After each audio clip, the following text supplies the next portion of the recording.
নমস্কাৰ শিক্ষাগুৰুসকল।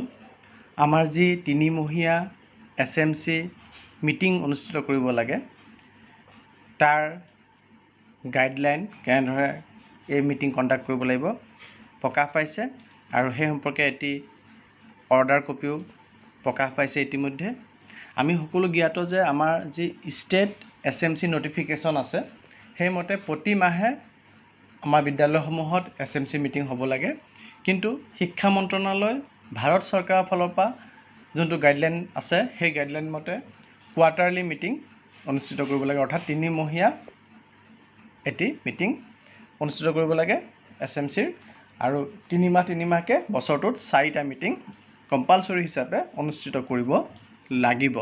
আৰু এই মিটিং অনুষ্ঠিত কৰিবৰ কাৰণে প্ৰতিখন মিটিঙৰ বাবদ কণ্টিজেঞ্চি হিচাপে 200 টকাকৈ, অৰ্থাৎ 4টা মিটিঙত 800 টকা বিদ্যালয়ক শিক্ষা বিভাগৰ ফালৰ পৰা যোগান ধৰা হয়।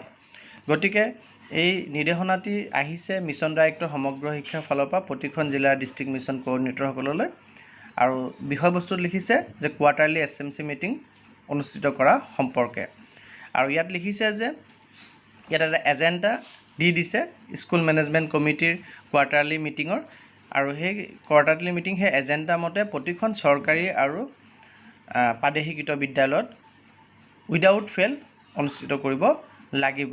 আৰু প্ৰতিখন বিদ্যালয়ৰ কাৰণে কণ্টিজেঞ্চি এক্সপেণ্ডিচাৰ হিচাপে এই মিটিং অনুষ্ঠিত কৰাৰ ক্ষেত্ৰত প্ৰতিটো মিটিঙৰ বাবদ 200 টকাকৈ, সৰ্বমুঠ 800 টকাকৈ প্ৰভাইড কৰা হ'ব, যোগান ধৰা হ'ব। গতিকে আপোনাৰ জুৰিছডিকশ্যনত থকা প্ৰতিখন বিদ্যালয়ে যাতে SMC মিটিং এজেণ্ডা মতে অনুষ্ঠিত কৰে আৰু ফাণ্ডখিনি ব্যৱহাৰ কৰে তাৰ কাৰণে আপোনাক বিদ্যালয়সমূহক ডাইৰেকশ্যন দিবলৈ জনোৱা হ'ল। আৰু এই মিটিঙৰ মাইনুটছ আমি প্ৰপাৰলি ৰেকৰ্ড কৰিব লাগিব SMC মিটিং ৰেজিষ্টাৰ, অৰ্থাৎ SMC যি প্ৰচিডিং ৰেজিষ্টাৰ আছে তাত আমি প্ৰপাৰলি ইয়াৰ মাইনুটছখিনি আমি লিপিবদ্ধ কৰিব লাগিব।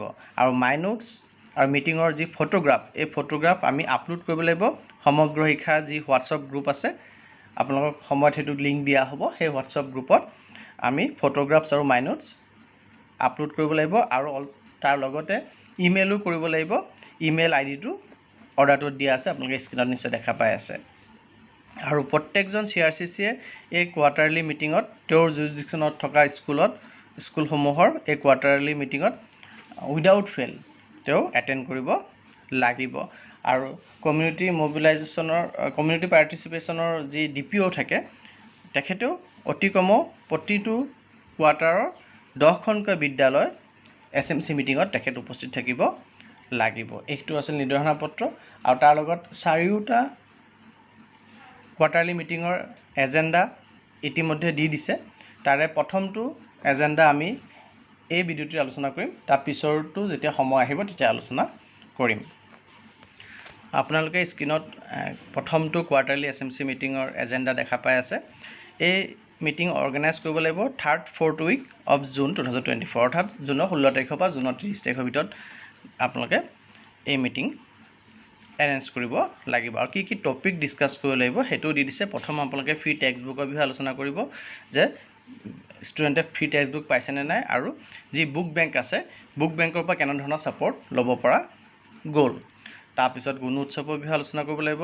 গুণোৎসৱত ছাত্ৰ ছাত্ৰীৰ পাৰফৰ্মেঞ্চ কেনেকুৱা হৈছিলে আৰু তাৰ পাৰফৰ্মেঞ্চৰ ইম্প্ৰুভমেণ্টৰ কাৰণে কি ৰিমিডিয়েল মেজাৰ্ছ লৈছে, আৰু এক্সটাৰ্নেল ইভালুৱেটৰে যি তেওঁলোকৰ কমেণ্টছ বা অবজাৰভেশ্যন দি থৈছে সেইটো অনলাইনত চাব পাৰি। কিদৰে চাব পাৰি মই এটা ভিডিঅ' আপলোড কৰি থৈ আছে, আপোনালোকে যদি এতিয়ালৈকে চাব পৰা নাই সেই ভিডিঅ'টো সেইমতে চাই ল'ব কেনেকুৱা কমেণ্টছ বা অবজাৰভেশ্যন তেখেতে দি থৈ গৈছিলে, তাৰ ওপৰত কি একশ্যন লৈছে সেইটো আলোচনা কৰিব। এই একশ্যন টেকেনটো প্ৰত্যেক বছৰেই গুণোৎসৱত এক্সটাৰ্নেল ইভালুৱেটৰজনে বিচাৰিব যে আগৰ বছৰ যি কমেণ্টছ দি গৈছে তাৰ ওপৰত কি একশ্যন লৈছে, গতিকে এই পদক্ষেপটো আমি গ্ৰহণ কৰিব লাগিব।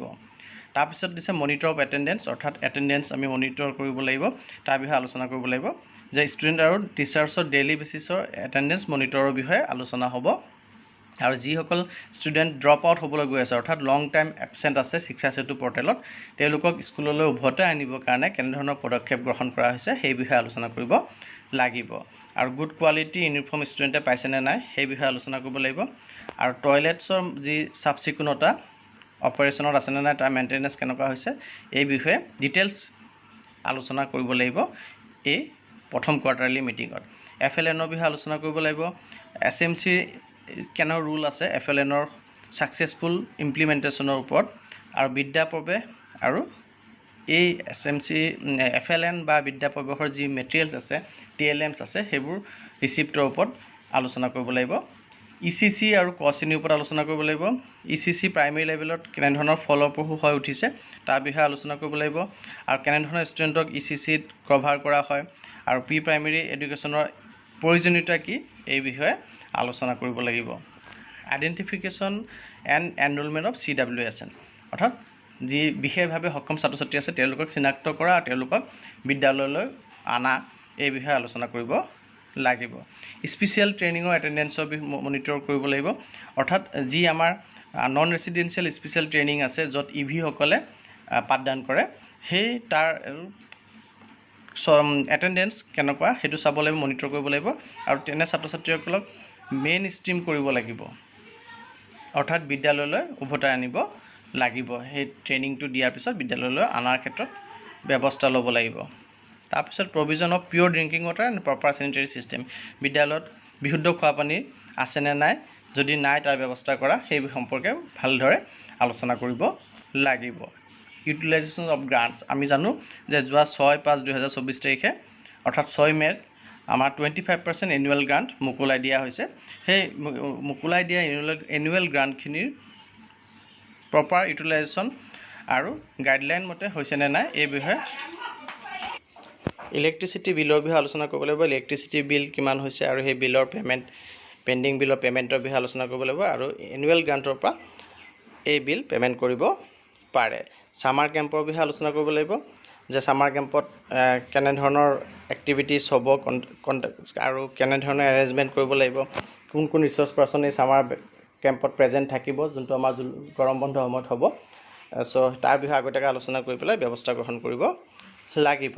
আৰু এই সকলোখিনি ৰেকৰ্ড আমি অলৰেডি ক'লোঁ যে যি আমাৰ SMC প্ৰচিডিং ৰেজিষ্টাৰ আছে তাত মাইনটছখিনি মেইনটেইন কৰি ৰাখিব লাগিব। আৰু এই মিটিঙৰ ডেট কেনেকৈ ফিক্স কৰিব, ডেট ফিক্স কৰাৰ সময়ত আপোনালোকে কনচাৰ্ণ CRCৰ লগত কথা পাতি ল'ব লাগিব, কাৰণ তেখেত উপস্থিত থকাটো বাধ্যতামূলক হয়। গতিকে আগতীয়াকৈ কথা পাতি লৈ ডেট ফিক্স কৰিব, আৰু SMC সদস্যসকলক 3 দিন আগত, অতি কমেও 3 দিন আগত মিটিংখনৰ বিষয়ে জনাব লাগিব, তেওঁলোকৰ সুবিধা অনুসৰি যাতে মিটিংখন হয়, তেওঁলোক যাতে উপস্থিত থাকিব পাৰে। এইখিনি জনাবলগীয়া আছিলে। ধন্যবাদ।